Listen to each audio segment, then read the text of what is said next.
mo? Kumakin mo na yan. Ha? O sige. Sige.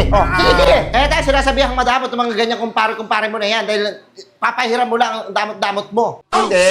Ganun din yung sinasabi ko eh. Yung gamit ko, gamit ko. Yung gamit mo, gamit mo. Ha? Hindi mo kailangan pahiram yung gamit ko. Ako lagi ang pagbibintangan ni Papa tuloy. Ito ano ko, yung anak mo. Ako lagi ang mapagalitan eh. Kasi, Sapakin mo yan ba? Pagbugin mo yan. sasapakin kita eh. Ayusin mo yung tingin mo ha. Pag ako, pinahiram ko yung gamit mo. Oh, ito ang Ipahiram ko sinasabi. kayo yung mga ano mo dyan. Ano ka? Mga payong mo.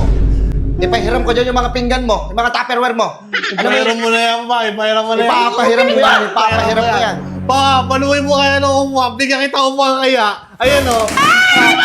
Ay, doon pala. Ayusin mo. Wala lang sa anak mo. Kaya nagiging basos ang anak mo dahil sa'yo eh. Hindi ikaw na mabuti ka ba? Hindi ka marunong ano sa anak mo. Ikaw na! Kaya lumaki ang basos. Lumaki ka ba? Hindi ba? Hindi ba? Yun! Yes! Tumatama! Pagpaki mo yan! Yan naman yung ano ko ha. Punta mo yung kumpare ko. Kunin mo yung motor ko doon. Ano ba? Bilisan mo. Ano? Saan ka pupunta? Umakit